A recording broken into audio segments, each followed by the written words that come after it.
Welcome to the Under the Hood Show. We are glad to have you with us. Russ Evans is here to answer your automotive questions. Thanks for joining us under the hood. Shannon Nordstrom is here to do the same. Welcome, hoodies. Thanks for tuning in so we can help you tune up.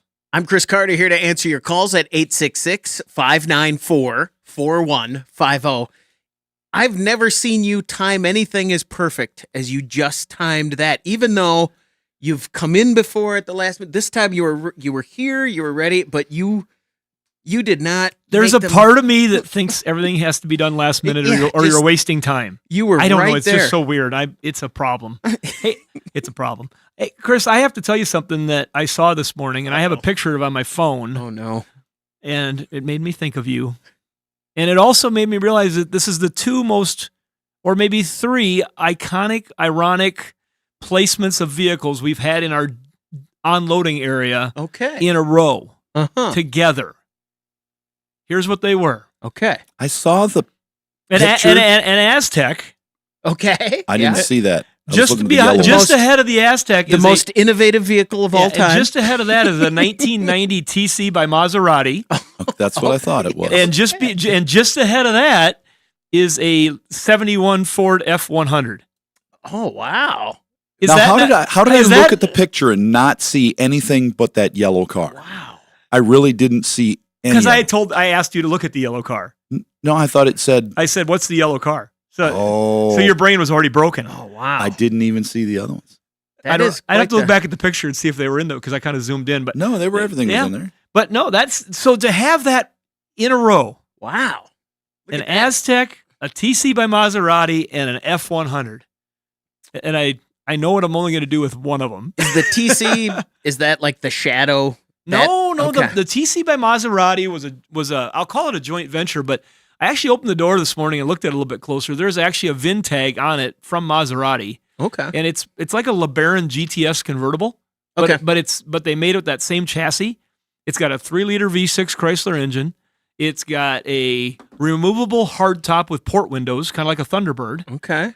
And a rich Corinthian leather pillowed vinyl leather seats that on this one are very, very crusty. What year is it? 1990. I think they made them for 3 years, maybe? 89, 90, 91? We had a guy come into the electronic stores back when that car was brand new, and he says, "I have a Maserati." And we're like, "No, you don't." "Well, that's cool." And he brought it in, and I went, "You have a LeBaron." Okay, that's a Maserati. That's what I was thinking of. When you said that, I'm like, it's kind of like saying, "I have a Cadillac." No, you have a Cavalier. No, I have a Cadillac. That's a Cimarron. Yeah. That's a Cavalier. Oh, we haven't said the word Cimarron on It's been a while. Last time we said the word Cimarron out loud. Probably before Chris was on the show. What was funny was that's in the letters to the editor. A Cimarron is in the letters to the editor in Car and Driver, which I read this morning, I believe. They called it the Cadillac. 866-594-4150. Let's take some calls. Let's start with Chris in Minnesota. Chris, you're on the Under the Hood Show. What can we do for you? Chris, are you there? All right, that might be me. Let's see. Hold on. Let's try a different one. Yeah, Chris, you're there. I'm going to try Dave in Utah. Dave, are you there? All right, I got something wrong here. Oh, hold on. We're going to continue talking about the Cimarron. Is that what I get to do? I think we're into technical mode now. Now I'm going to try it. Is it this one? Are we good there? Let's try Chris again. Chris, you there? Yes, I'm here. Okay, what can we do for you? Hello. Yeah, my 2014 Dodge Caravan. I have a trouble code T0394, camshaft position sensor intermittent, bank 2. I replaced the sensor, cleared the code. I can drive it for a couple of days, and then the code comes back. And I clear the code, and then after a little while, the code comes back.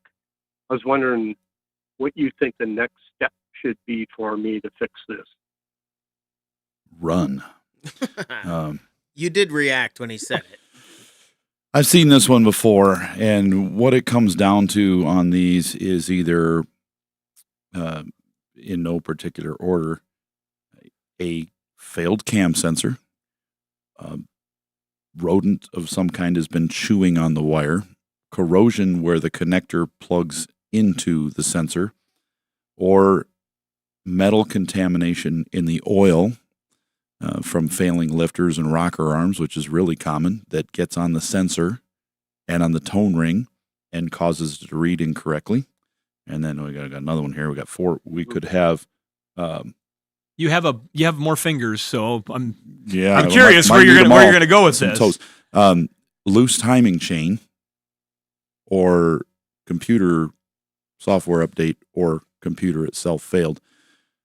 Unfortunately, probably if you had to put any of those at the first of the line and then the rest of them in no particular order, it's the metal in there. I'd pull that sensor out, look at it very closely, and look at the tone ring and see if there's any filings on it. If there are, and you wipe them off and put it back in and it runs perfectly, it's metal in there. But if it's still quiet and it runs good, you may be able to fix it by pulling the valve covers off, check all those rockers, look at the cams for wear, replace the rockers. They're very readily available. And pause at the look at the cam for wear. Yeah. Because that's not unusual. If it's worn, like really bad, a little wear, you're going to see some marks.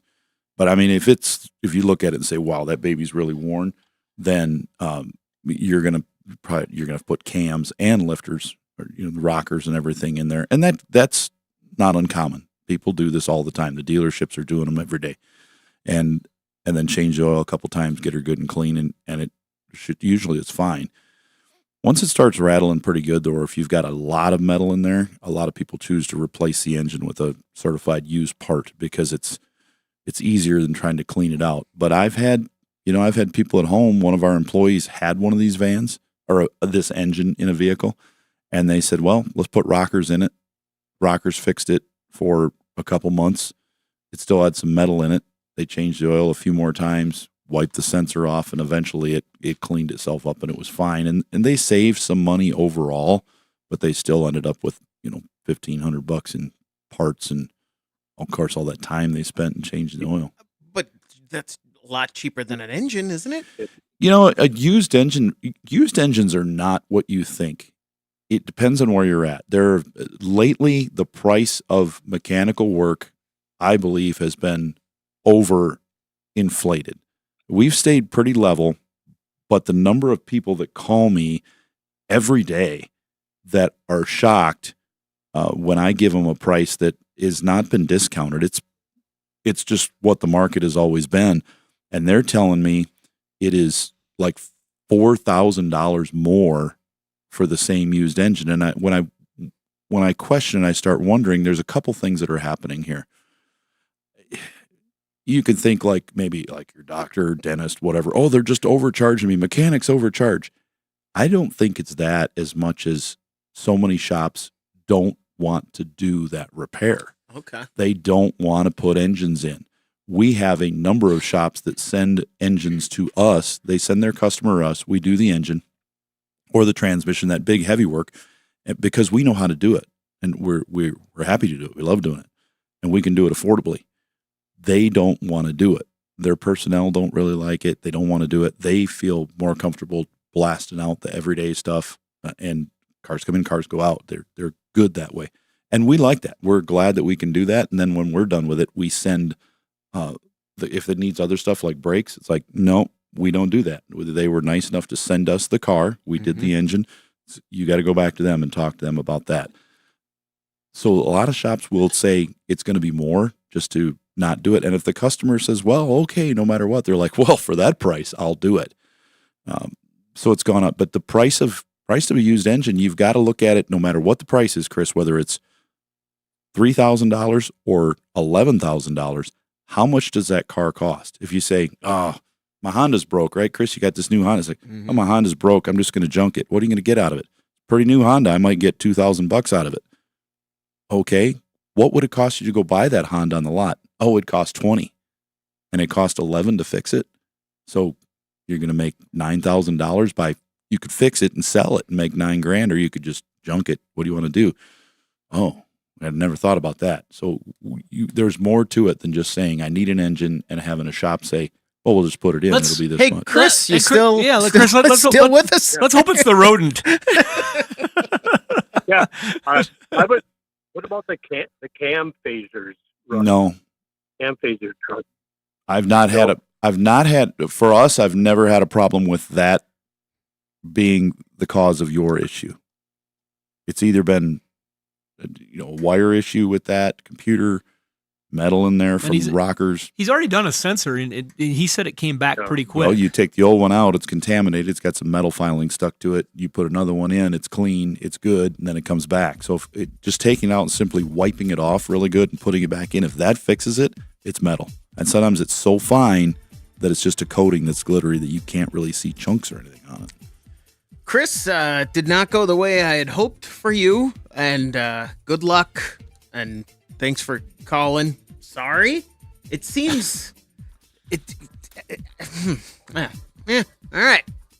866-594-4150. We're going to take a break. When we come back, we want to hear from you on the Under the Hood Show.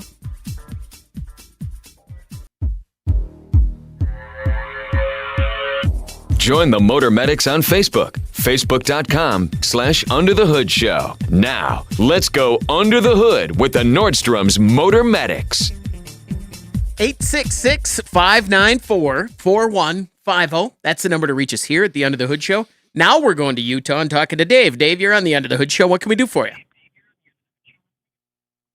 Well, I have a question about a new truck. Well, a newer than I have truck. But first, I want to say I was listening the other week, and that guy was trying to mow his lawn in the winter, but he couldn't start his mower. So I was a small engine mechanic for a long time. And what I always do, when my gas can's empty, I put the fuel stabilizer in it, and then go fill up my gas can. So any gas in my gas cans, any gas in my equipment, always has stabilizer in it. So that's all I want to say about that. Good idea. But I want to get a newer truck. I like the body style of the 2015 to 18 Chevys. And I've heard you guys talk about the transmission having the thermostat problem, but I need a 3/4 ton to pull my trailer, but I don't want a diesel. I want a gas, and I don't know if a 3/4 ton gas is going to have the same kind of problems as a half ton. In my opinion for you, Dave, and thanks for calling in and offering your insight from our previous call, because that was a fun call. We really liked that the weather was that nice. It looks like we're going to get some of that back. And that is putting it in, you can put you don't have to wait until you're going to store anything to put stabilizer in, right? Yeah. Well, like our bulk tank that we have out here, our company that brings our bulk, they add stabilizer and treatments to it, and then we also have other stuff we put in there, and that was always the best method, is you put it in at the bottom and fill it up and let it all get splashed around and mixed around, and so that's a good use way. It all. It doesn't matter. Good way to do that. Yeah. As long as you know you're going to use it up over some time, that works out well. But if you don't, you stabilize it.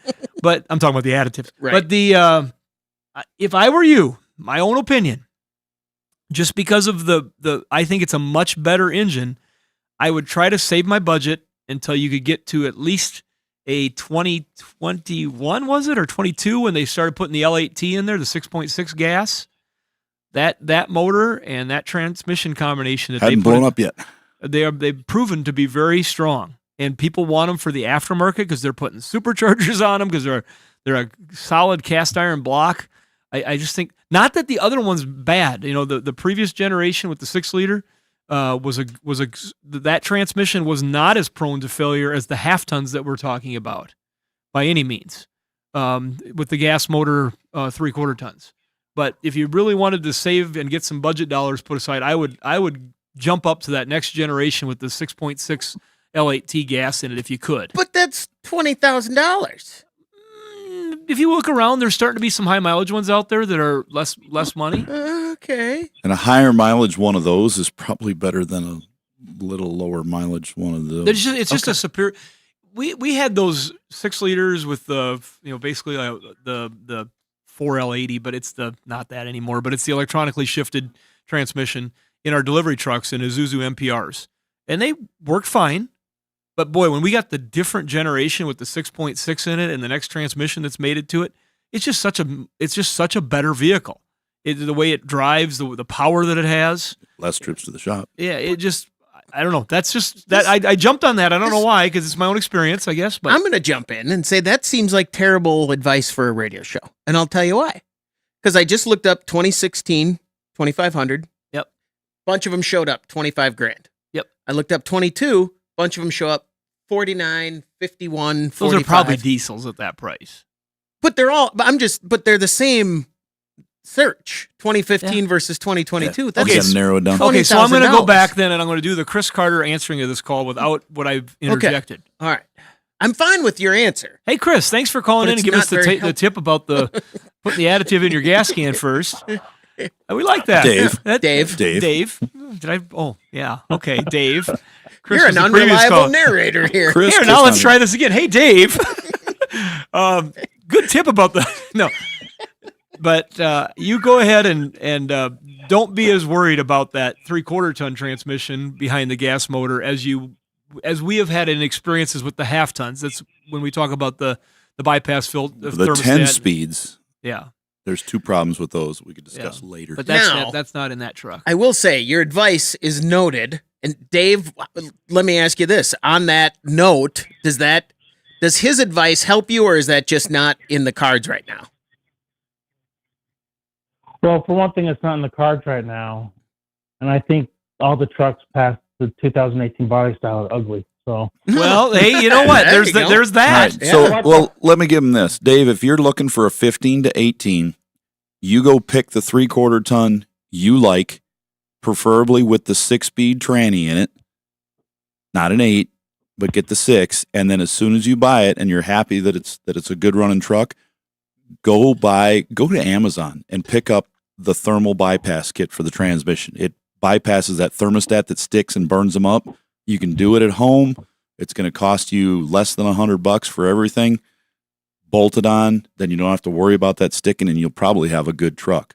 90%, maybe 95 or 90, maybe even more % of the transmissions we repair to put another one in on those model, the 15 to 18s, are because that thermostat stuck and smoked the transmission. And it could have been avoided. And when people say, well, you can't take the thermostat out and have that external cooler because then the radiator will never warm up the fluid and it'll take so long to warm up the fluid. Think about this. Until your thermostat opens on your engine, that radiator never warms up. And if you're driving in a day that's 10 degrees out anyways, it may never open up. And so you're driving with that open loop anyway. There's no difference. So I think you'd be fine if you got the budget for a 15 to 18, find the one you like, 6-speed auto. And is that thermostat issue one where if it hasn't happened yet, Put it in. It doesn't. I mean, Put the bypass it's in. an instant problem. When Right. it breaks, it breaks. Instantly. If it hasn't broken, it's Yeah. You could take off this morning, Gotcha. it's fine. This afternoon you take off, you Okay. burn it up. so We it's put not in like a cumulative problem where he fixes, he takes it out and then it breaks. Okay. We have 2 transmission rebuilders we use that we purchased from that we're national distributors for them. And those transmissions always come with a bypass valve for the transmission. Every one of them. Okay. They feel confident giving you a 3-year, 100,000-mile warranty with no thermostat in there versus some people that say, well, you can't take the thermostat out. It would be too cold on the cold day. No, it's not. That's what they want, and it works perfectly. Does that help you out there, Dave? helps out a lot. Thanks. Thanks very much. Now, Dave, thanks for the call. In the opposite direction, I think your answer was a good answer. Don't justify my, my I'm- stupidity and craziness. I'm not at all. I think it was a fine switch. It just wasn't. If you can afford it, that new truck, Yeah. I would feel so much more comfortable with that engine combination. You know what I did, though? I discounted his first comment, and it was the most important thing. I don't like it. Yeah. He goes, I like the looks of the 15 to 18s. I heard him say it, and I blew right past it. But that was a very important detail to him, and I blew right past it. So shame on me. We're going to take a break. When we come back, we want to hear from you. The phone number to reach us, 866-594-4150. You're listening to the Under the Hood Show.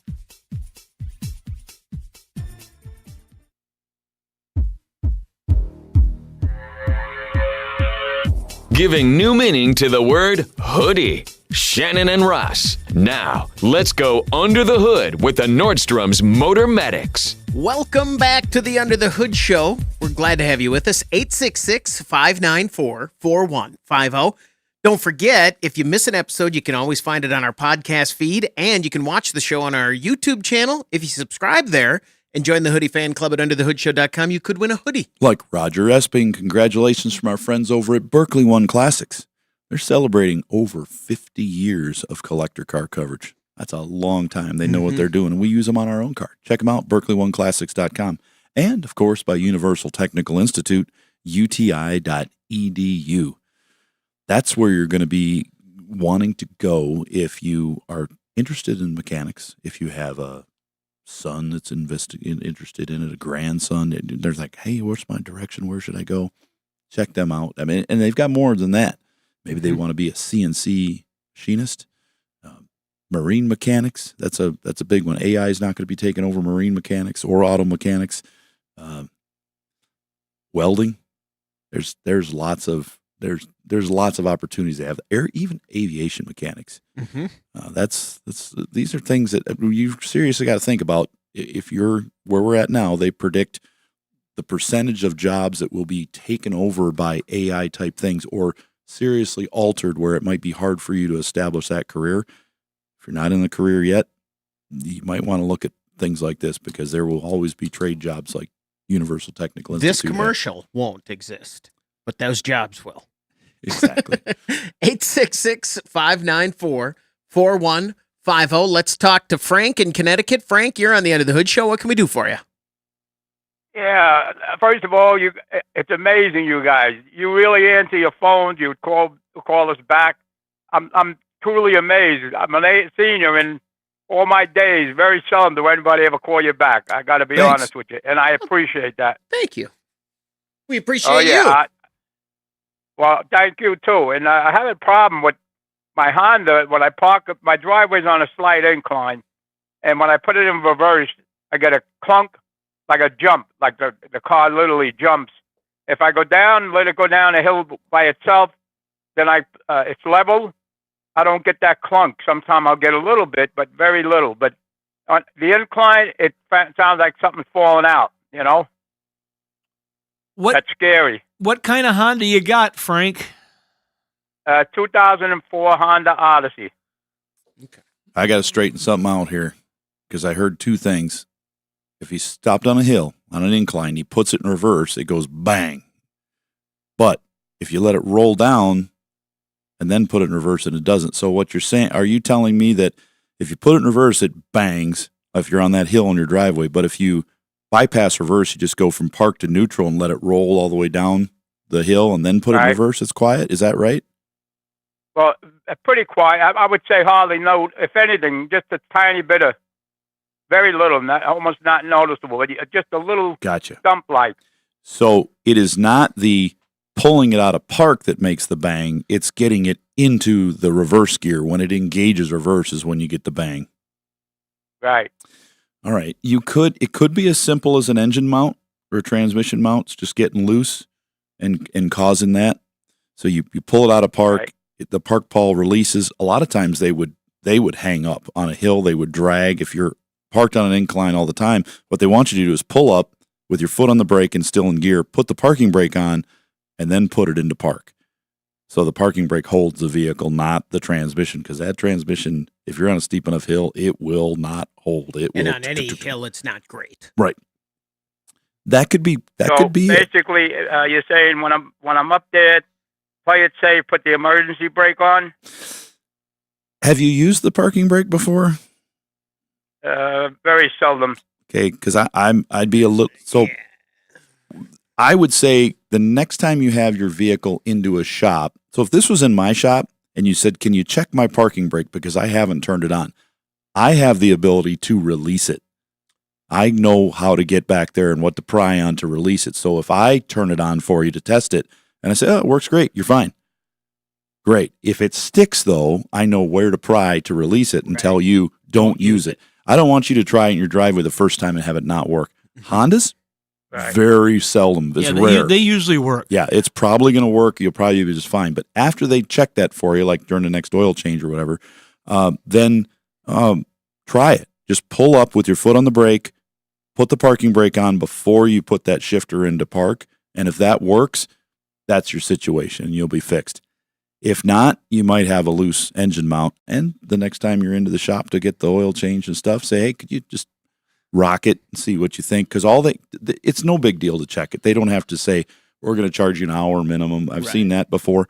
Right. All they do is open the hood with it in park, and they rock it forward and backwards until it stops, and they can see how far the engine rocks. If it moves just a tiny little bit, you're good. If it lifts way up and goes thump, thump, back and forth, they got a broken mount, and they use fluid-filled hydraulic mounts on these to cushion, and it was common for them to leak with some age and get some slack in them and make some noise. And Frank, if the worst case scenario was that there's something wrong with a planetary or something in the differential on the transmission or internal, you're probably not going to want to spend the money to fix it anyway. Nah. You'd probably wait until it gets way worse and then replace the transmission. So getting that parking brake working so you can take some of that stress off it and hope when you're holding the hill would be a good help for you.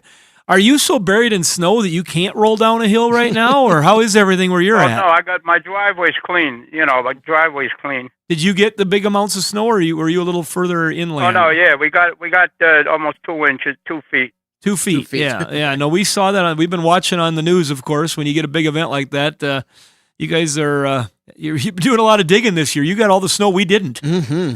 Yeah. Oh yeah, it was a rough one, and thank God I got good neighbors, right? They helped me out, Yeah. Well, we say thank you to your neighbors too, because you sound like a good guy. So Frank, thanks very much for the call. Good luck. And that is with the car. If we're within 5 years, you should use the parking brake before you put it in park.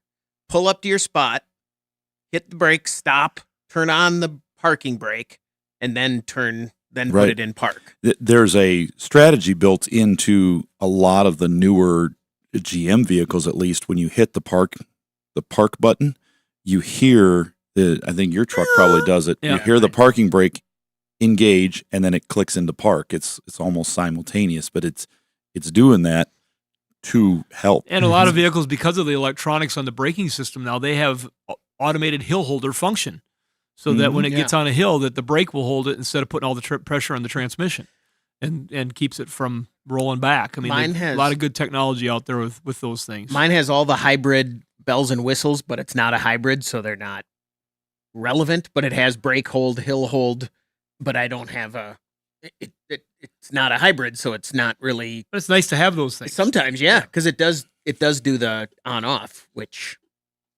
I'm not as sweet on in the non-hybrid because it starts every time, and I know now what people like on the Prius. Never had an issue, never thought it was a big deal, and now it feels like a big deal because it feels like the car is starting because it is. Yeah. It does rattle to life, kind of, or roar to life. It's a little bit weird. 866-594-4150. Let's go to Nebraska and talk to Luke. You're on the Under the Hood Show. Luke, what can we do for you? Thank you, guys. Great show. Thank you. Yeah, I have a 2011 Equinox with that 2.4. It's got about 104,000 on it, and it likes to eat oil.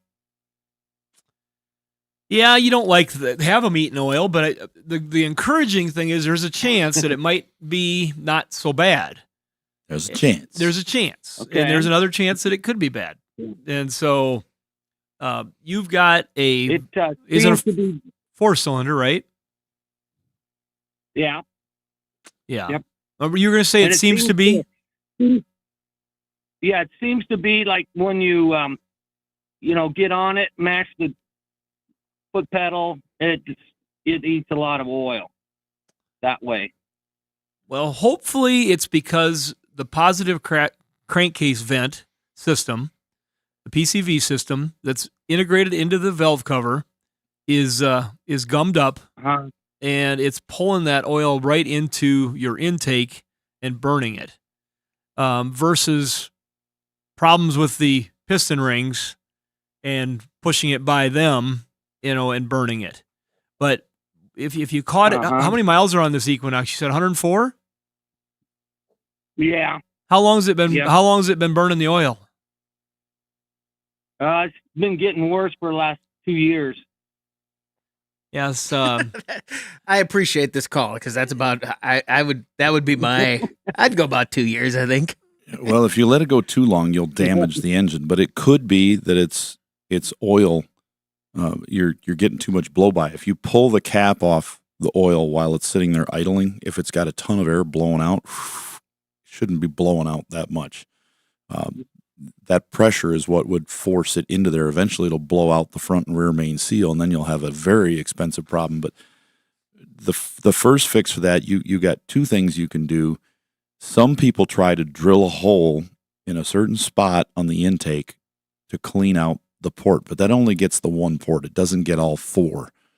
And then they'll put a screw in it to cover it up. And you'll see some YouTube videos on that, and great if you want to do that. But the right way is to unbolt that intake manifold and do one of two things. You can either purchase an upgraded Dorman intake manifold from our partner Dorman that is all upgraded PCV, good to go, or you can take yours off and you can use a tiny little drill bit and a pick and clean out the four ports, one in each runner of the intake, and then the fifth one, which is the main one, and then spray cleaner down through the hole in there and make sure it washes in that hole and out the other four.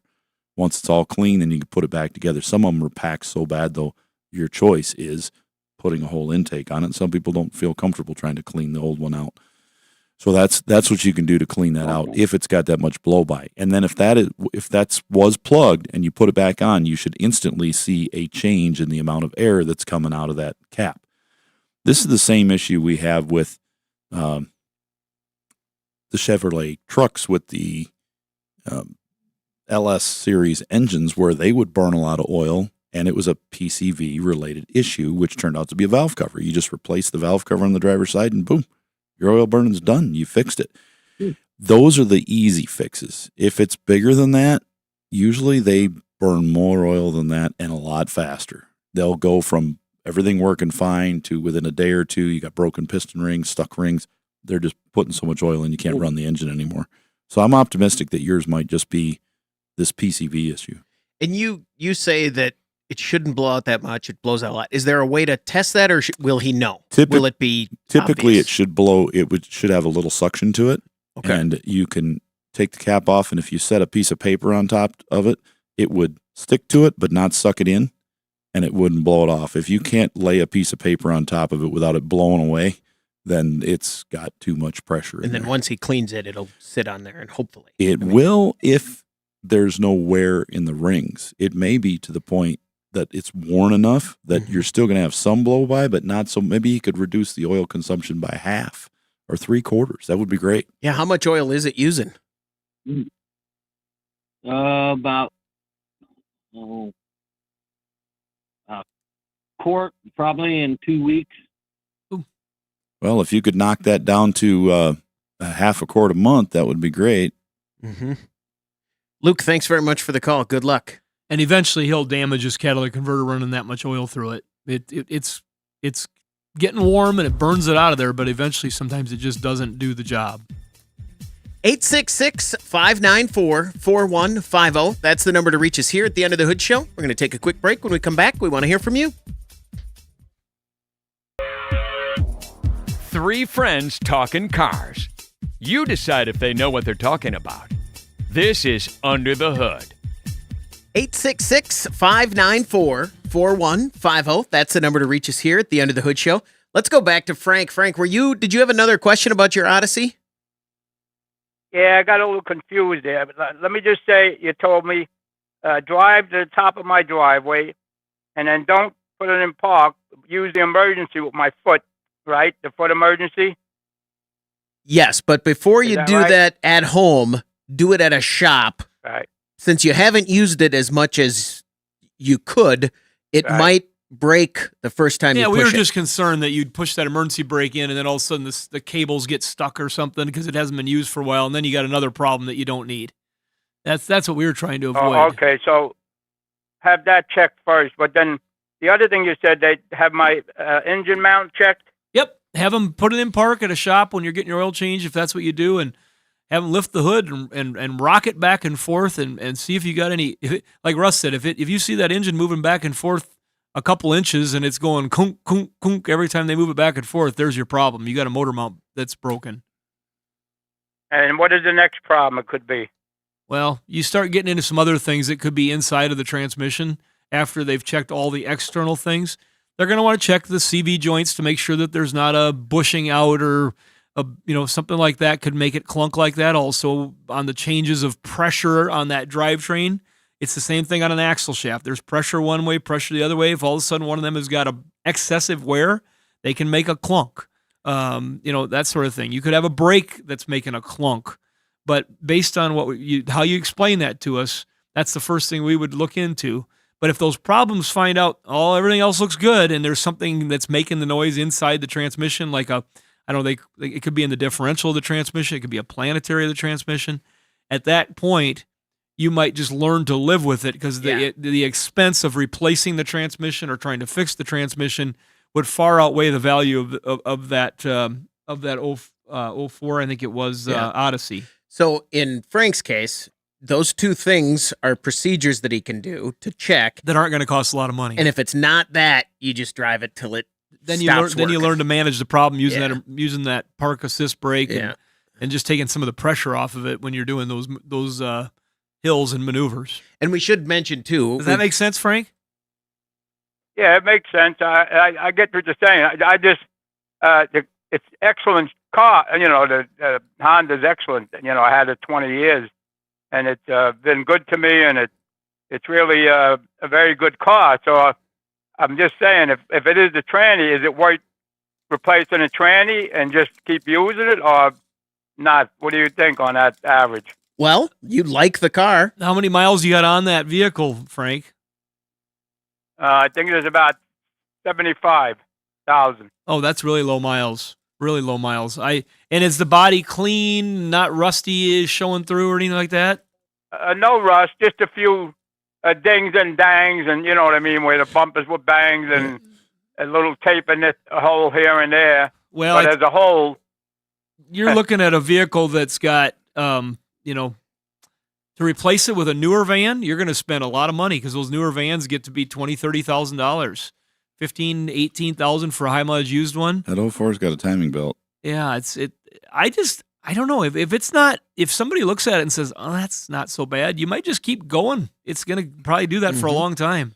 But you definitely want to look into a timing belt though, because of that 22 years old. If that's never been done. Yeah.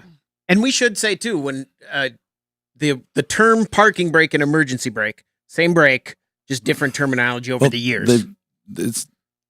We're talking about the parking brake, and we didn't always call it the parking brake. Well, because it's only for parking. If you activate a parking brake, you will destroy it if the vehicle is moving. Yeah. It's meant to be hold when you're stopped.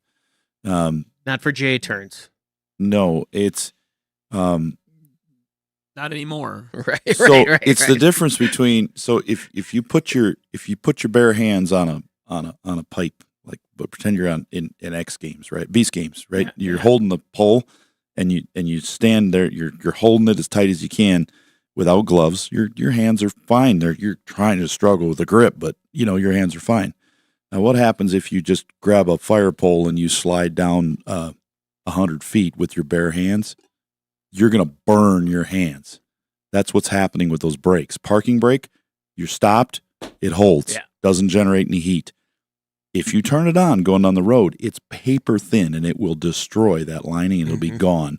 Whereas when they used to call them a emergency brake, that brake was there in case your hydraulics failed when you did not have a proportioning valve to, if your rear hydraulics went, you still had front. Your front went, you still had rear. That was your service brake would work. So that's when it became a parking brake. Mm-hmm. Before that, it was an emergency brake. You needed something to stop the train. 866-594-4150. Frank, thanks very much for the call. Good luck. 866, I already said that. 594-4150. Let's go to Oklahoma and talk to Rowdy. You're on the End of the Hood Show. Rowdy, what can we do for you? I got a 25 Chrysler Voyager, and the clock in here advances 6 hours every night. You can reset it and I do. I reset it every day. And then when I go home and park in the evening, the clock will advance 6 hours. And no one seems to know how to fix that. Still under warranty? Or no. Oh, no. Have you ever tried sitting in it and seeing if it actually goes forward in time? Because maybe something's going on in there. Maybe it's a portal. It's getting older every day. It's like it's jumping into another time zone. Is your That's exactly. How many miles are on I'm thinking like it's 65,000. 65? I Uber and Amazon in it, and so I'm using it all the time. I'll say this. I know kind of what's going on. I mean, I know what it is doing is the computer is resetting it as the home time zone. That is what it's doing. My car, when I get in my car every morning, it immediately turns on and shows me Eastern time zone. And then it switches back an hour after a few seconds. So I think his car, every time he starts it, is going to a European time zone or whatever it would be. 6 hours. Yeah. Stellantis. Yeah, it's picking up a satellite from like Europe or something, or Africa or whatever. It was originally made, that radio was not made in the United States, but I've seen a lot of these do this, and there's one of two fixes for it. Either have the radio reflashed by the dealer to upgrade the software, or they have to replace it. That's the only two fixes for that. A lot of them were replaced. I've had a lot of customers that had this problem, and they said, they tried to program it and it didn't work. Next day it did it, so they put a radio in it. Does your map on the vehicle work just fine? Everything works just fine. Just other than the time change, and it's not. I mean, I can switch it back every morning. But I tell you what, it does do also when you're trying to hit your remote start. It's real tough to use your remote start because it's like it's not doing. It won't do it the first time, and you have to click it a couple more times or something. Well, you're too far away. It's in Europe. That car is 6 hours yeah, away. It only runs for 10 minutes. Okay, yeah, maybe that's what it is. But all right, so it's a whole new fix then. Maybe Either a software program or replace the radio. But our customers replace the radio. They're all under warranties. They're like, hey, no cost to me. There's something else I'm getting out of this call as I sit here and listen to this, and I bet you can't guess what it is, Chris or Russ. It has nothing to do with the time. Was it the first part of the call? The very that first he part? uses it for Uber and Amazon? No. Or that it exists? Yeah, I didn't know they made a 25 Chrysler Voyager. Agree. I thought the same thing. I thought they were all Pacificas. Uh-huh. I thought they jump a year or jump 3 or 4 Rowdy, years. how long have they still been making a Voyager? This my mind was just broken. I thought by they that. stopped for a few years. Actually, when I went, this was what I was looking for. I had a Pacifica, and I was trading in, and I was just said, well, I don't need the Pacifica. It was, the trim packages all, and they said, get a Voyager. And I did go to a couple lots, and they're like, oh, no, they quit making that. They quit making it. And I'm like, well, I'm looking at one, at another dealer, and it says Voyager on it. And so that's, and now the other, they had one for a long time called, I forget what it was called, but they don't make it anymore. I forget the. Well, they always had. You always had the have. Caravan, the Town and Country, and then they went to the Pacifica. The Pacifica has all but vanished from the planet. Have you noticed that? The last few years, the one that had all the problems, they're just gone.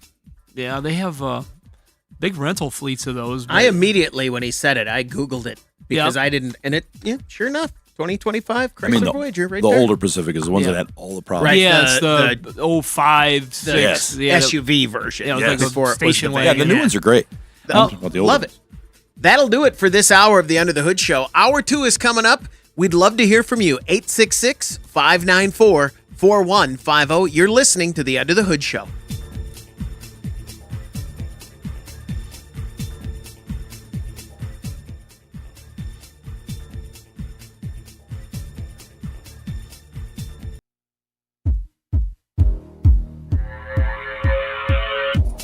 You're listening to the Nordstrom's Under the Hood Show with the Motor Medics, Shannon Nordstrom and Russ the Super Tech Evans. Shannon is an ASE engine and parts specialist, and Russ is an ASE Master Certified Technician with extensive factory drivability training. The Under the Hood Show is heard weekly on this and other great radio stations. With Russ Evans, this is Shannon Nordstrom, thanking you for tuning in to the Nordstrom's Under the Hood Show. Have a great day, and remember, PTLA. The opinions heard on this program, based on the many years of experience of Russ and Shannon, are offered for entertainment value and as a guide to your repair needs. No guarantee to repair or cause is given or implied. Always check with your favorite certified technician and follow all safety procedures before attempting repair. The Nordstrom's Under the Hood Show with the Motor Medics is reproduced and distributed by Prairie House Productions. Have questions for the Motor Medics? Call our 24-hour toll-free number, 866-594-4150. All content of the Under the Hood Show is the property of Nordstrom's Incorporated. Copyright Nordstrom's Automotive and may be reproduced with our permission. Now, let's go under the hood with the Nordstrom's Motor Medics. Welcome to the Under the Hood Show. We are glad to have you with us. Russ Evans is here to answer your automotive questions. Thanks for joining us under the hood. Shannon Nordstrom is here to do the same. Welcome, hoodies. Thanks for tuning in so we can help you tune up. I'm Chris Carter here to answer your calls at 866-594-4150. 866-594-4150. Let's talk to Dave. We're going to go to calls right away. We got one. He's been waiting for a while, so let's get to Dave. Dave, what can we do for you? Morning, guys. I've got a 2024 Ram 2500, and I get terrible gas mileage on it. I just purchased this. It came off of a lease, and the average on the last, about 1,200 miles I've put onto it since I purchased it. I'm at 10.9 for that 1,200 miles, and tried different gases. Last time I put in a premium gas, and it helped it out. Right now it's running on, probably got about 100 miles on that gas tank and about 12.9 on it. And so where do you drive it? I guess anything that you can. Yeah, where do you drive it and how do you drive it? It's a mixture. It's a mixture. I haven't hauled anything with it yet. I live in the country, so, to go to the city is about 15 miles, and then I get there, and then I'll, drive it in town a bit. Fill it up. And so, engine size? Which one's in it? 6.4 probably? 6.4 gas? It's a 6.4, yes. Yeah. Okay. There's other 2,500 owners right now going, how could I get that much? Got to ask this question. Where do you live? Just a state. Lennox. South Dakota, Flatlander. So you're in cold country, so you're not going to want to hear this, but sounds like you're getting great gas mileage for this truck. Yeah. Because I have the same, when this truck comes into my shop for oil changes and I hop in it and I go for a test drive, like after we rotated tires to retorque them, I look down, and because I'm always curious, what's average miles per gallon? And I'm seeing them anywhere from 8.8 to 11.5. That's what they're at. And they just been cruising. They haven't been resetting it. But in the summer months, I'll see them anywhere from 12.9 to 13 or 13.2. You're right in that range. So it'll go up a little more when it's warmer, but it's a truck that's geared for pulling. The good thing about this truck is you won't see usually a whole lot of change if you're pulling what it's rated for. And if you're really pulling it loaded and driving hard, you're going to see it. Another thing that'll drastically change fuel economy on this truck is the speed you drive it.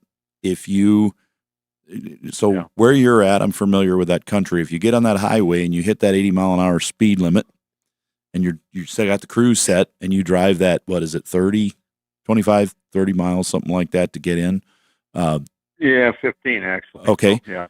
15 miles at 80 miles an hour versus if you've got the time just for 2 tanks of gas, take the interstate.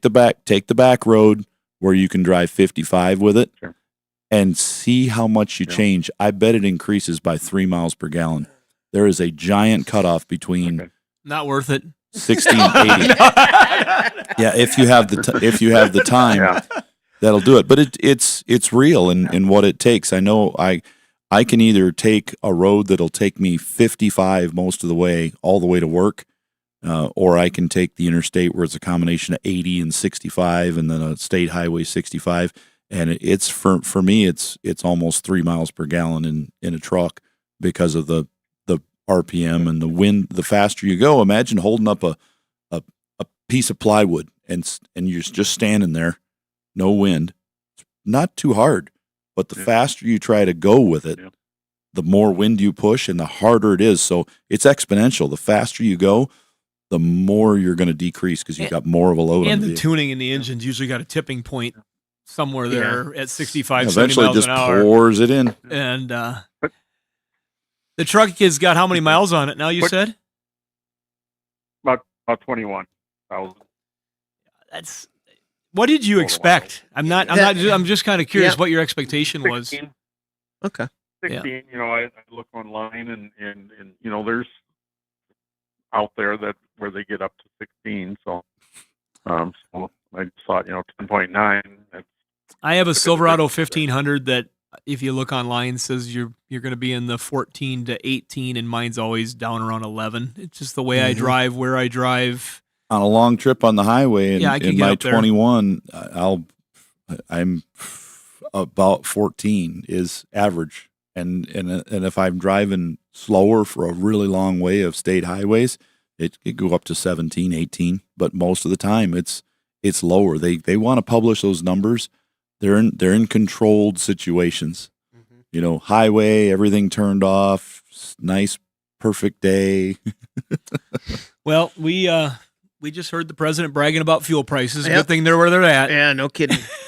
And that is, well, like you still said, going up. The good thing about this truck is if you are hauling, you're still gonna get 11. It'll still drop. It'll drop a little, but yeah, that's. Does that help you out there, Dave? At least make you feel like you're not wrecking it. Yeah. Can I ask you one quick one? Do you have any recommendations on these plug-in chips, I'll call them, which claim to give you better gas mileage, better horsepower? It's going to be super minor. It'll give you a little more horsepower and torque, but not miles per gallon, because you're going to trade off that half to 1 mile per gallon you're going to get trade off for the power you get. So you think, oh wow, the truck's accelerating a little slightly more. I feel it, and you'll just drive it normally, and you're going to lose some of it on the highway. If you're on the highway at 55, the cruise is set, no wind, it's 70 degrees, and you're on flat ground. If you were to switch from chip to no chip, you might gain 1.5 miles per gallon with one versus the other, but you're always going to be required to run premium fuel only to see those advances. If you don't run the premium fuel, you can damage the engine. It'll say right that in the tune when you put it in. I think your idea to not take the interstate for a tank or two, just to make yourself feel better, to know what it does. Yeah. Dave, or if you go on a trip. Dave, thanks very much for the call. Good luck. 866-594-4150. Let's go to Nebraska and talk to Edith. You're on the End of the Hood Show. Edith, what can we do for you? Hi, good morning. This is probably a real dumb question because I know nothing of vehicles, because all my life I've never had to, I had 4 brothers as a kid growing up, and when I learned to drive, and so they always taught me everything, and then I got married and my husband took care of everything, and now I'm alone, and no, I have this Equinox car, and it seems like every time that I fill it with gas, it just seems like it doesn't go quite as far. I never do write down the mileage to actually figure out, what. But I was just wondering, I've never really had anything done to this car. I bought it as a used car. It had 27,000 miles on it when I bought it, and that was in 2016. That was the year this car came out. But somebody had driven it that many. And right now, which is almost going on 10 years this June, there's right at 70,000 on my car now. And it just seems like my gas mileage gets less and less, unless I'm just concerned about the price of gas. And yet I can't complain here in Nebraska where I live. This gas here this past week has been $2.47. So that's not too bad compared to some places. So I was wondering, do you think would the people, when I have it serviced, would they tell me if I need something that would maybe increase the gas mileage? Edith, first of all, thank you for calling the show. Mm-hmm. Thanks for being a hoodie and listening in, and hopefully we can. I love it. I love it. That's awesome. Hopefully we can vicariously replace some people missing in your life, and help you with your automotive stuff. That would make me feel good. It'd make Russ feel good. It'd make Chris feel good. I've got grandsons now that are coming up, so they're looking after Grandma. All good. right, So that's good. Tell them to listen to the show. Fortunate. Yeah, let's get them listening Well, too. yeah.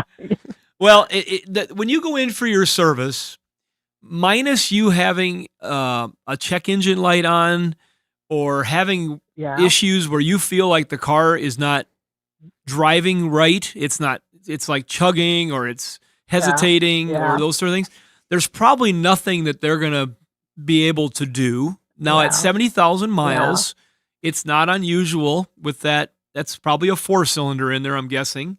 Do you know if it's a 4-cylinder or a 6-cylinder? It's an LS. It's a Equinox.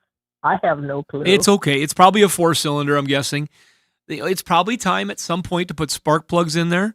And that was the thing. I thought it was spark plugs. But I don't know. It's probably time to do that because of the age and the time.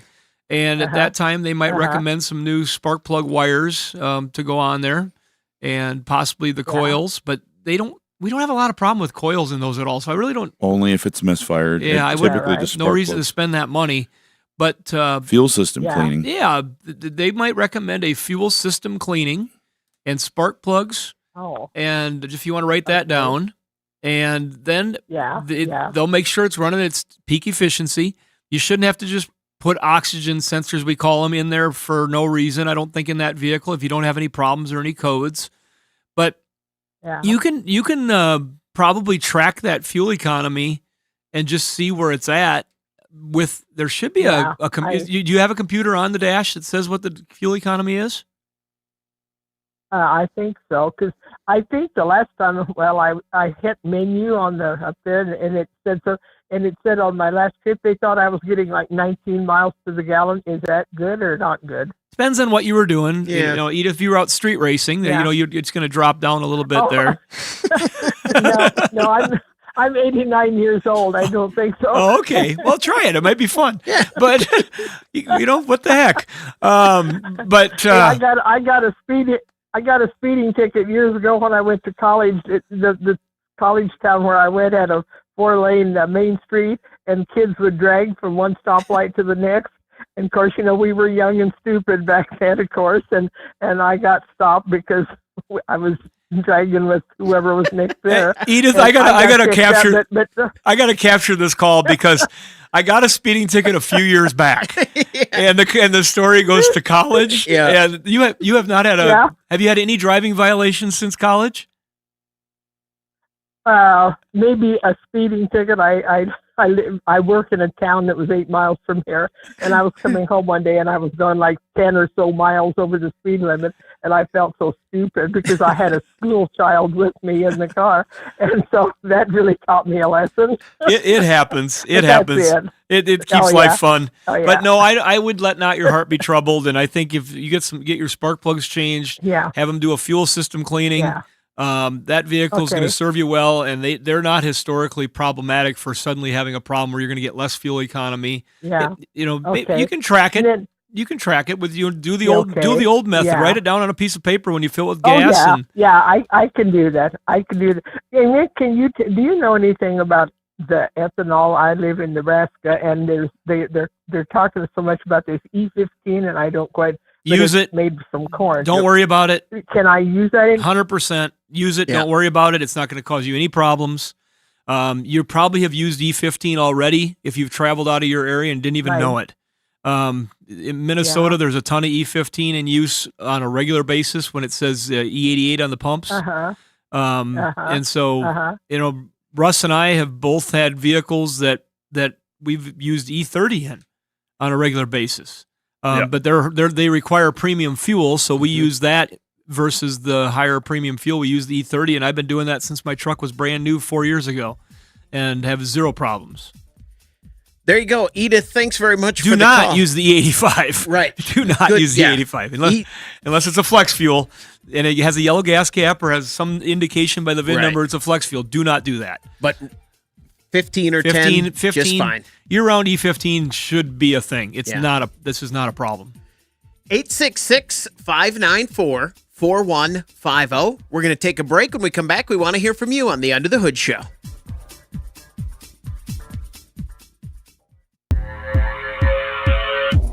If car repair was cheap, you wouldn't need us. We're Under the Hood. 866-594-4150. That's the number to reach us here at the Under the Hood Show. Let's talk to Mark in Idaho. Mark, you're on the Under the Hood Show. What can we do for you? Hey guys, I got a 2015 Ford F-250 and it's the 6.7 Power Stroke. I come up with a code on there of P0 284, and it says it indicates the fault in the cylinder number 8. So I was wondering, is there any way to check that cylinder for compression on there? There is. You can pull the glow plug out and use a tester that goes in that hole in order to test the compression. You need a special adapter with the compression gauge, and a compression gauge is capable of going to the PSI that it's supposed to have. But you can check compression that way. We do it on our salvage units that we dismantle. Everyone here that at Nordstrom's that we recycle, we test the compression on gas or diesel. So, and that's where we find out on the fun ones like the 3 liters, Chrysler, the Ram, little Ram ones, and the General Motors and the Jeep and things. And when the glow plugs don't come out, then you're like, oh, great. But the Ford, the glow plug is going to come out. I haven't seen a problem with those, but that's how you test that. And you could have, if you got a cylinder issue, you could have a problem with any number of things. It could even be the glow plug's weak, so when you're cranking it, it's not firing off right away, so it's giving you that code if it feels good once it's running. It could be that the injector is stuck. The injectors are just dirty. The cylinders are dirty. It needs cleaning. This is one of these things. So on these trucks, it's important to put an additive in every tank full of fuel because of the low sulfur content. You're going to wear parts out. Our partner at Hot Shot Secret sells an everyday diesel treat, the EDT, that's good to run in there. It'll provide the lubricity and also help cleaning it out. You might perform an emission system cleaning on it to see if that cleans it up. One of the first steps that shops will do if they're trying to diagnose this type of thing is a cleaning. Because if let's say it needs an injector. Gotcha. They're going to clean all the injectors and then they're going to put a new one in that cylinder because they want the others to be just as clean as the new one. So here's what I do. I put the house in there every tank I fill up, but I had somebody else tell me, because I wasn't able to get back with you guys last week, to put a whole bottle of Hot Shot in there, which is what I did. And actually, about 30 miles down the road, the light went off. Yeah. And so then I went and scanned it again, and I didn't have anything. So far, I haven't had any problems. So now I'm wondering, do I need to just switch over to that Hot Shot and just put that in instead of putting the house in there? The Hot Shot Secret is going to be a better. It's going to be a more intense cleaner. I mean, a lot of people use the house. It's good for your everyday. A lot of semi guys are using it, but it's not going to be at the level that Hot Shot Secret is going to be running in there. It's made to boost the cetane plus to clean pretty heavily. I mean, they're geared towards keeping the engine clean, or getting it clean, and then keeping it clean to prevent the wear. Also with the additives that are in there to condition the metal, so they prevent the wear in these injectors. Because that's one thing, if you pay a little bit more for an additive, you put it in, and that is done because you're counting on not having to spend thousands of dollars to replace all your injectors or your pump at some point. And, right. And it's important. I mean, on mine, I am very adamant about additive in every single tank of fuel. Like I go stick the nozzle in there. I'll see how many gallons I have. I can get it down to about a certain spot. I know where 20 gallons will go in based on my gauge. And I put 20 gallons in. Maybe it's a little less fuel this time. Maybe it's a little more fuel. But I always want to make sure I hit about 20.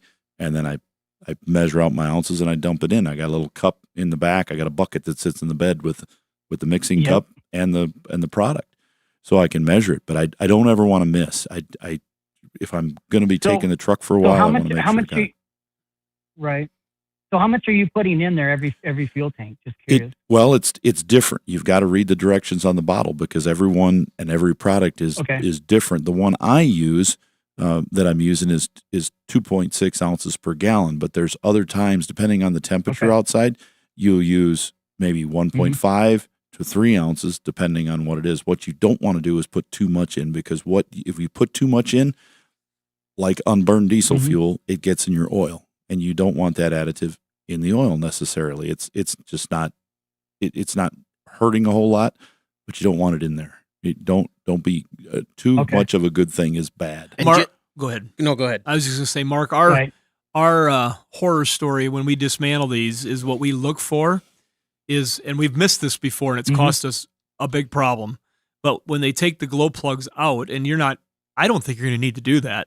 But when you take them out, you look at the tips on these 6.7s, and if the tip of the glow plug is a little shorter on one compared to the other ones, you better look at that cylinder really close, because sometimes they'll drop the tip of the glow plug into the cylinder. We see it occasionally on these Fords, and then it'll damage that cylinder, score up that cylinder wall, and it doesn't keep the compression in that one cylinder. So I'm very optimistic when you say you put the hot shots in there and you got yourself where the light went away. That's highly encouraging. And just to be clear, Mark, you're not a plant call. We didn't plant this call. No, not at all. No, and the guy that I talked to before this, because like I said, I missed you guys last week. He told me, he says, just go put a whole bottle of that in there. I'm like, really? A whole bottle? So I did, and like I said, within 30 miles, the light went off. And I'm up here in West Yellowstone, Montana right now working, but it starts up every morning in the cold. But haven't had that light come back on. So then I'm like, okay, maybe there's something to that stuff, because I adamantly every single tank put that house in there, because we're real cold up here where I work. So, but I've never used hot shots before. So I was like, when it took that light away, I'm like, okay, obviously there's something to it. Maybe it lubes it more. I don't know. Different concentration. There you go. And one more thing, Mark. If you were a plant, you would say you were not a plant, correct? Okay. If we're going to plant calls, I want them to be on the up. Now everybody's even thinking. They were even thinking about that before now. It's a good point. Whoops. We're going to take a break. When we come back, we want to hear from you. 866-594-4150.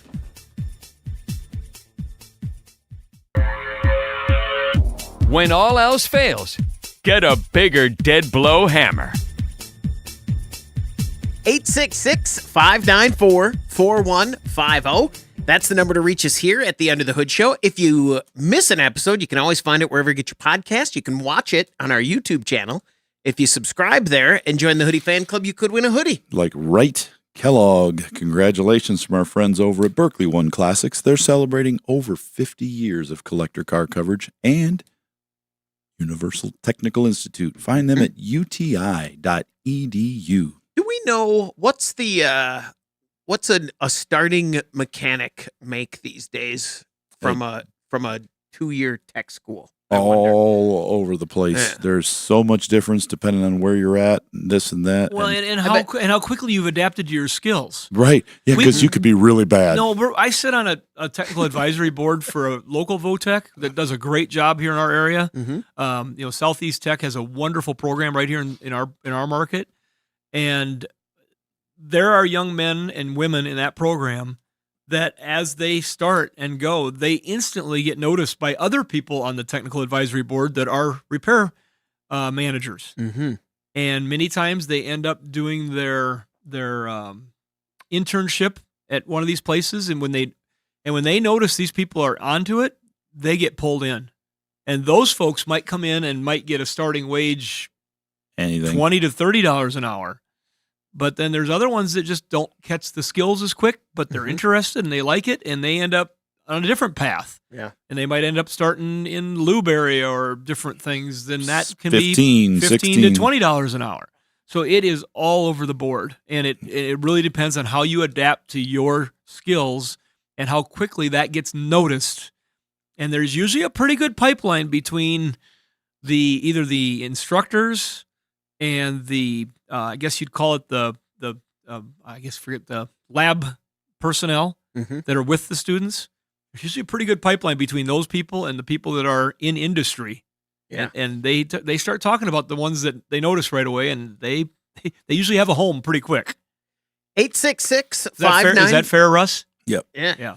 866-594-4150. Let's go to Mississippi and talk to Patrick. You're on the Under the Hood Show. Patrick, what can we do for you? Hey guys, I appreciate y'all's show, man. Thanks. Hey, I got a 2007 B6 4.0 little Nissan Frontier. I got a couple of questions on it.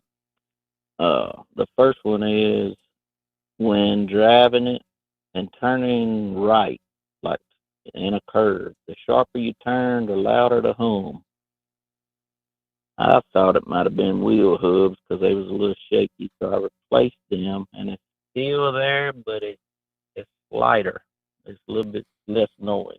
Any idea on that? Well, the wheel bearings would be our first thought with what you're talking about, but it could also be a combination of wheel bearings and tires. If you got tires that are aggressive or they've got a little cupped edge to them or something, sometimes when you go one way or the other, they'll make noise, and the other way they won't. So if you replace the wheel bearings, those hubs, and it got quieter, you may have fixed that problem. We just put hubs on a Frontier yesterday, and it fixed it right up. Did it act like a new Frontier? It did. The final Frontier. Yeah. Couldn't resist. Sorry. The tires can also make a kind of a humming noise like that changes as you go back and forth.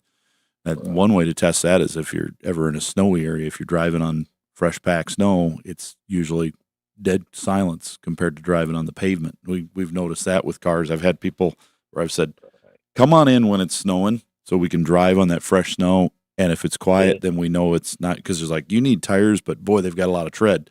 There's no sense in putting them on now, even though they're cupped. Just wear them out. But we don't want to put wheel bearings on because the shop has told me you need wheel bearings. Well, let's not put them on and spend hundreds of dollars if we don't know if it's the tires causing this. So if we hit that snow and all of a sudden it's quiet, it's not wheel bearings.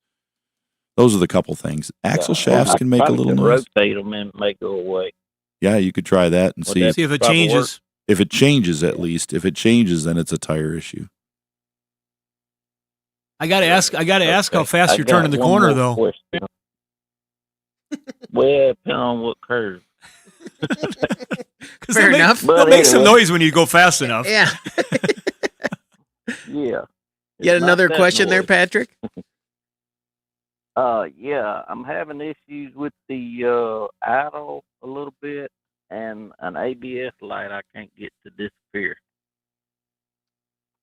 The ABS light didn't change any with the wheel hubs, because sometimes that can be a problem because there's sensors up there. I thought it would, but it didn't. Have you put a scan on it to see where that ABS light is, where it's coming from? That you can get a little more detail with the right scanner. Right. I got a P1148 that manufacturer controlled, but I ain't really searched it out all the way yet. Yeah, you have to look that up and find out what it is. It just means it's a manufacturer code, and your scanner's not able to decode it. Oh, gotcha. Okay. It's not in the software. Another scanner might show exactly what it is, but this one doesn't, so you'll have to look that right? up. At the shop? Yeah, one of them will. Yeah. It depends on. I've got one that's geared more towards that vehicle than others. So, because with your scanner, Russ, you would probably more likely be able to tell which position the problem's coming from and all that. Whatever it says, whatever it's reporting, whether it's a sensor or module or switch or whatever. Patrick, thanks very much for the call. Good luck. 866-594-4150. And he had mentioned an idle issue, and I guess we kind of went right past that. But more than likely that's something that I think a good upper intake cleaning, maybe the CRC guaranteed to pass, would be a good treatment to use on there to see if we can just clean some of that up first. Yeah. before you get too worried about spending a bunch of extra money. Just let's do some good house cleaning on that upper intake and throttle valve and all those areas. They have had some issues with those. Let's talk to Bob. You're on the Under the Hood show, Bob. What can we do for you? Well, last week I was going to give you a call when you had all the gas tank and gas issues going on, but I didn't have an opportunity, so this week I am. There we go. The vent tube on my gas tank, I have trouble getting gas in that tank, and I'm thinking that the tube is getting plugged up with dust and dirt and stuff. What kind What's of vehicle the easy way to again? clean that out? E350 06. All right. My work truck. All right, Bob. We got to keep that carpet moving. We can't have that slow down. No doubt. Well, no doubt. No doubt. Well, the big tubes off the tank are very seldom the ones causing the problem. And so it's usually the evaporative emission system that is under the vehicle and connected to the tank and then runs up into the fuel vapor canister. That's usually the areas that give you the problem when you can't fill it with gas, because there's no, it's not breathing. So that fuel's running down into that closed tank, and it just can't get that breath that it needs. And so there's different check valve, purge valve, fuel vapor canister. More than likely, you got a problem in one of those units. You got a check engine light on? I do, and it's kind of intermittent, and sometimes I can get fuel in it, and sometimes I can't. I've had it scanned, and it shows that evap code thing, so I know it's something in there is plugging up. I was just hoping you had an idea where I could put a little air hose or something and hit it with a shot of air. Evap and vent valve, there's no way to get the dirt out of the canister once it's in the canister and valve. It's kind of like the roaches check in, but they don't check out. You're getting it in, but not out. They should put a filter in that's removable. They really should. Those canisters should have like a slide out filter. You flip the lever, you pull it out, throw it away, you put a new one in, done. We tried a K&N filter, a little washable filter on somebody's one time, just because they're having so many problems with it. Well, and they make the new GM canisters. The Dorman Products one makes one with the vent that mounts way up front. You run a heater hose, plug it into the back, and you run it all the way up to the front to your air box, or you just mount it really high with the vent that comes with it. But you can put a little washable filter on that if you want on the end of it, and that'll filter the dirt out of it. The factory just has an open hose. Well, now my question is, does that tank have to be dropped? I don't think so on that one. I think that one is just forward of the tank, depending on the size of the tank. If you've got the big, long midship tank, you got to drop it down to pull it off of the top because it's in the recess in the tank. But the other ones, I think, were right in front of it. That's what I think too, Russ. I'm trying to picture on that a 350 because it's a long, extended 350, right? Yeah, of course. Yeah, if it's the extended, I believe that you can, because it's a carpet van, you can get them off of the front. There you go. That'd be sweet. That's my project this weekend.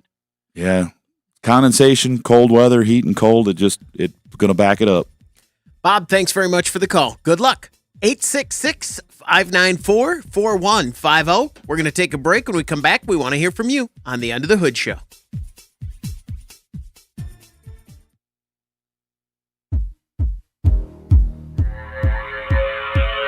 That's all you got to do to fix it? I could have paid a guy $1,000 to do that.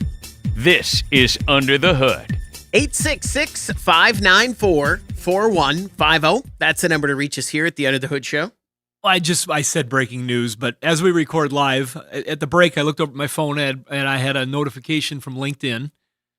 And now we've seen the third of the big, what we would call the big three, report their EV write-offs. Mm-hmm. Stellantis posts its first annual loss ever on EV charges. Let's get ready for this one. Okay. So Stellantis on Thursday delivered its first ever yearly loss while undergoing a wide-ranging reset that will unwind its investments in electric vehicles. The auto giant in charge of Jeep, Dodge, and Chrysler reported a net loss of $26.3 billion in 2025 after posting a profit of roughly $6 billion a year earlier. Most of those write-downs trace to its failed EV program, which CEO Antonio Filoso described as overestimating the pace of energy transition desired by consumers. Stellantis sees hybrids, including the best-selling Jeep Wrangler 4xe, as a path forward. And I see they're even eliminating the PHEV, which is the plug-in hybrid versions of a lot of those vehicles, and just going straight to hybrid. So now we've had, if we take, I can't remember all the numbers, but you look at what Ford posted, what Ford wrote off, what GM wrote off, and Chrysler, we're closing in on $100 and some billion being written off. My God. No, they're not written off. They're passing it on. Well, I know, but my goodness. They're passing it on. Do you remember, guys, when we sat on a stage in Key Biscayne, Florida, and talked about ethanol, and we talked about using it in cars, That's and so how 2020. How working, but here's it was big. You'll remember this. So we were talking about how octane was the key, and that the fuel makers, ethanol, and also the fossil fuel makers needed to work together to get the octane up so that mileage could increase, because that was the cheap way to do it now, going back to 2020, without any changes. It would have just done it. And then the Chrysler guy got up and said, you guys aren't working together. We're going electric. It's happening. It's going to be the wave of the future. I do remember that because you're not getting together. You've had decades to get together on this fuel thing, and you haven't done it. Don't shoot the messenger, but we are going that way, because that is the wave of the future. And then Mary Barra from GM stood up not there, but at the same time frame, and said, we're going to be all electric by a date, and it is the wave. There's no way around it. And Ford said, yeah, it's probably the wave.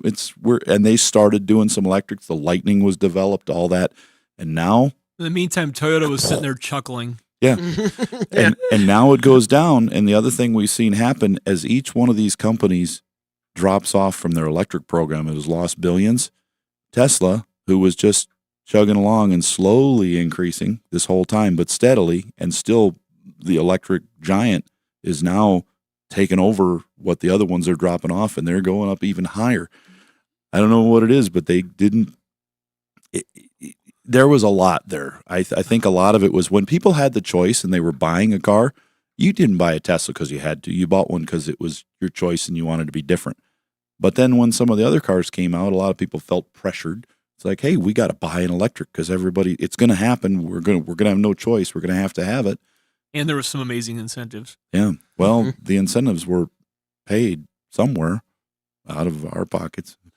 So it's different. I wonder what the next wave will be. When do we predict? Because we can go back now. We've got 1,000 shows on podcasts, folks. If you want to listen to older shows and catch up, and some people do, thank you, but I think it's crazy. But they do it. I love it. Love it. You'll hear us as we went in waves from, hey, look, hybrids are coming. Hybrids will never catch on to, oh, there they are. Now there are millions of them, hundreds of millions. And then it was, gas all the way, then electrics. I wonder how long before, if I listen to the podcast 20 years from now, we went from electrics were a boom to a bust. Will they go back to boom again? And how long will it be? Will they fail off again? Will it be like the stock market, up and down, but gradually trend up? Are they all going to bail out completely on the electrics? size of vehicles? We've done that. Yeah. As fuel changes, we saw them go smaller, and then everybody wanted bigger again when the Well, the thing that you couldn't predict, too, was the onset of, you could probably predict it if you had been in the right chair, but the onset of AI and all these data centers that are being required for this push, will that be the next big bubble, that burst at some point? Because there's so much getting invested in that, and that's putting pressure on the grid that you could, I don't think, from what we know now, that you could have had the push of EVs and the AI buildup at the same time, because there's just not enough electricity. No, is that a fair statement? I mean, I don't know and enough. It's possible that if you look real deep, it's possible that this AI move, you would think.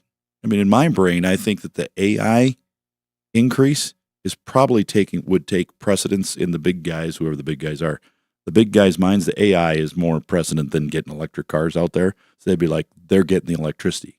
But also, do you remember what happened for us as cell phone batteries became better? The I remember us talking about that on the show, yes. It made it more practical for people like Tesla. They went, oh, well, it's working great in a cell phone. Now it's in a car. And then the car helped with the cell phone. So if you get enough energy infrastructure built up on AI data centers, and now they're talking about thousands and thousands of data centers in the next 10 years. They're going to be everywhere. We see them going up. They're huge.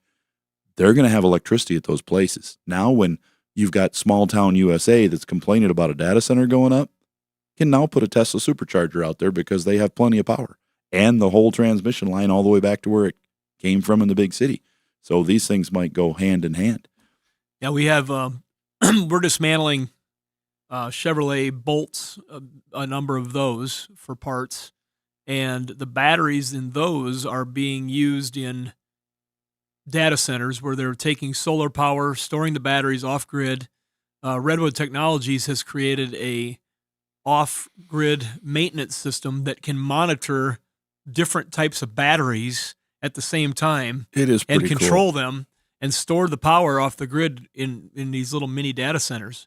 And we've got places even right here in our market that are building these enclosures where they're putting, basically supercomputers inside of them and cooling them and doing everything and using off-grid storage to power them. So we're getting off on a little bit of a tangent here, but a big one probably, but well, we had a phone interruption for a minute, so yeah, the challenges though are real and the opportunity is real. But in the meantime, the manufacturers wrote off $100 and some billion worth of oops for going so fast, so hard, and they were pushed. And then you look at, like you said, Russ, with like Tesla, they were building their market with the demand of the customers that liked the vehicles. Yeah. They liked how they worked, and the manufacturers jumped in and said, oh, we're going to show them how to do it. And yeah, we're going to show them how to lose a bunch of money. They built some great vehicles, and they're still do. And I think that's where I'll wrap this up.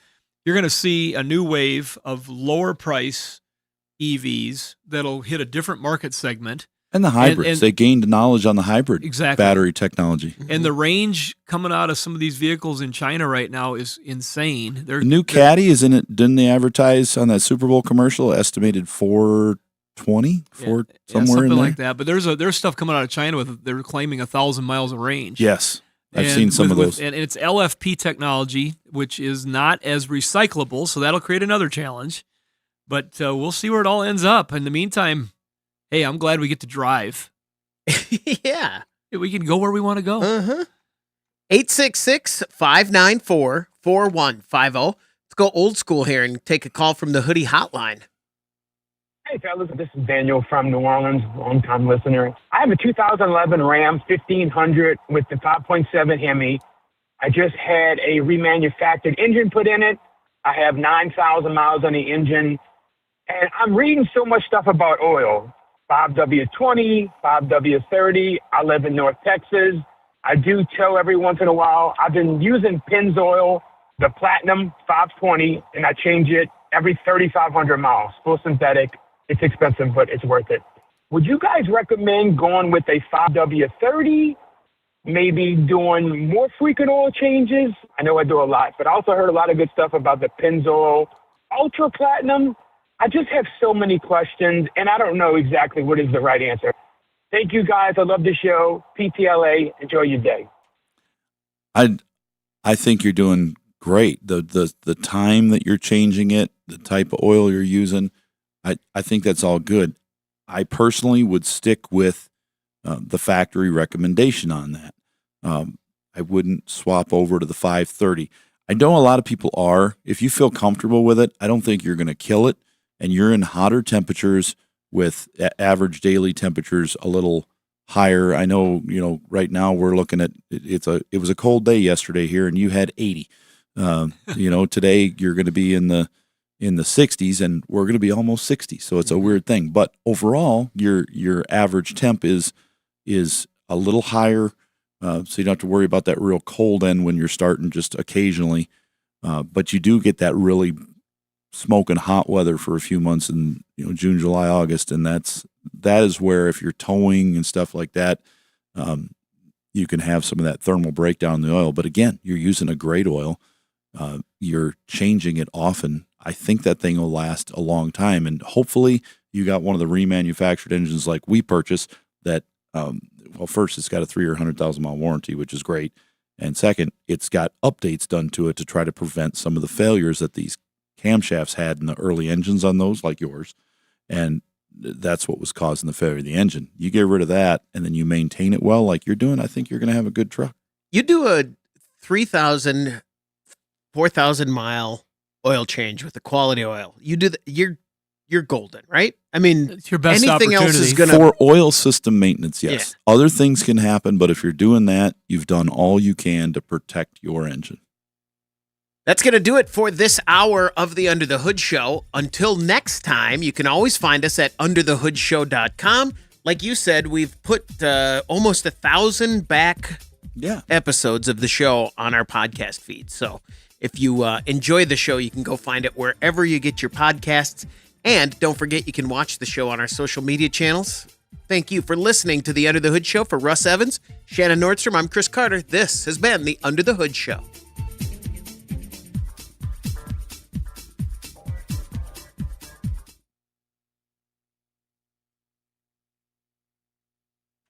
All right, after show, anything you got? What do you got? I have a question for you. What's that? Do you ever mess around? Do you guys ever, is there anything you do with your fleet vehicles to test or to try something different? Do you treat each vehicle separately? How do you handle your smaller fleet vehicles? We started rotating the air in the tires a couple years ago and found it really helps with longevity of tires. Yeah. You put the left front air in the right rear. No. You just put the left front air in the right rear, and then you put the right rear air in the spare. Could I just hook something? I suppose they spin, so it wouldn't work. That was like a tube to each one. So you should see when we do it. Share it. It's amazing to watch. The Hummers, they had that the tire inflation system. Yeah, you could lower the air and raise it back up. You just set it on rotate, and it just. No. Okay. No, I guess probably the biggest experiment we do with our fleet is truly an experiment, and we know the results. But using the mixed gasoline that comes out of all of our vehicles that we dismantle and using it in our fleet, we have no idea what's in those tanks, and we mix it all together and use it, and have been for many years. Well, with the system we have now, 2018, the system before that was 20 years. This system we have now has proven to be pretty darn good. We lose probably an occasional fuel pump or a high pressure fuel pump, more so than others, but not with any extreme frequency. Not like we used to. Yeah. We used to have a hole cut in the box so that we could, and the pump would go with the driver, and if hot one swap it died, they could do it in 5 minutes. They'd swap it out on the road and keep going, because it'd be like, why is it? And what that was the filter built into the pump, and so you couldn't change that. If they had an external filter. And we looked at ways to bypass it so we could stick a spin-on filter next to it. And we're like, no, just buy a pump and stick it in there. But they're getting better. I think their fuel system is getting better for cleaning it. Plus, the trucks are getting better at being able to handle that stuff. We've lost a couple of high-pressure is it a pump or what is it on the normal. 6.6 L8Ts? Yeah, that is happening because you've got the filter going on back there at the pump. I think it's the pumps that we've just seen it. We've seen it in other trucks too. Yeah, I can't remember what do they call that thing? High pressure pump. High pressure pump. Oh, yeah. And what did your 2018 system? What does that do to the fuel? Just it's got a sediment filtration before it goes into a filter. Okay, and then it goes into another filter, and then on the way out it gets filtered again. And there's spin-on filters that we change, but I think that sediment filtration where it gets to sit a little bit before it transfers has probably been the biggest fix with this system.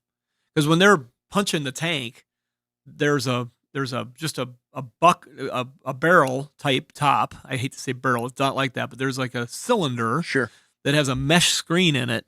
And there's oftentimes dirt falling and pieces of rust falling if it's an older vehicle. It's not a clean process. So the rough screening gets done right as the fuel gets dumped, and then it transfers into the sediment station, and then it's like a 50-gallon, probably, I don't think it's 50. But anyway, there's a sizable chamber there that the gas hangs out in, and then the float level on that is set at such a rate that allows the sediment to fall to the bottom, and every once in a while we just got to clean that out. And that works pretty well, the way it's set up. So that's probably the biggest experiment we do. Otherwise, we follow, we've got diesels that run the highway. They go back to a diesel shop that runs the maintenance on them. We just take their best recommendations for the types of engines and what they've seen, and we follow it. And we get great longevity out of our equipment by maintaining it. How many fleet vehicles have you run in your entire? I don't know. It's not that huge, but it's hundreds over the years. I guess, putting it that way. I mean, we have hundreds probably. I can remember, I go back almost 30 years here, and I can remember some of the early fleet vehicles and how they compare to what we have today. And boy, it's night and day.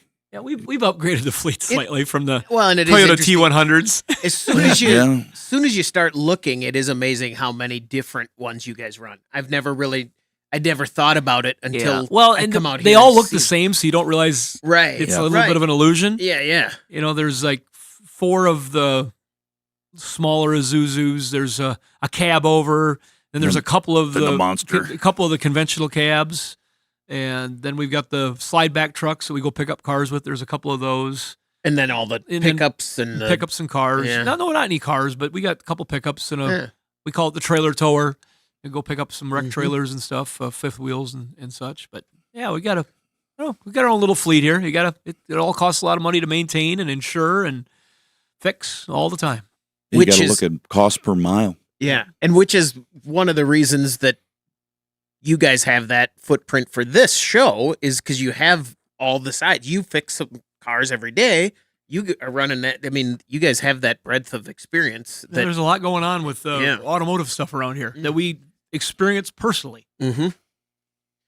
All right. What else? Anything else on the after show? I'm trying to think. We got pretty heavy there at the end of the regular show. I took that further than we needed to, probably. I just can't believe that in our country, it's that easy to lose $120 billion. And just people go, I guess the stock's not going to perform as well for a few days. But they'll make it up. They will charge for it. Just like tariffs. We have had it didn't hit us as hard as we thought right away in automotive parts. People ask, well, is that going to affect your automotive parts? But it did. It started creeping up slowly. So we saw them, and we had some manufacturers directly tell us we've increased our brake rotor price and stuff because of it. But if the tariff goes away, are they going to give that money back to us? No. The fuel surcharge, did that go away? Never. No, we are still seeing fuel charges from some companies, and we're paying half of what we were when they did it. And we said, well, why is that on there? In fact, some of them, if we order a part and cancel the part before it's delivered, they'll give us a refund, but they don't refund they said, oh, no, our computer's set up. We can't refund the fuel charge. You never delivered it to me. It's just part of the service. So they got you. They know what you're doing. We're smarter than that. Let's get out of here before we get in trouble. Yeah. Thanks, everybody. Thanks for listening and watching the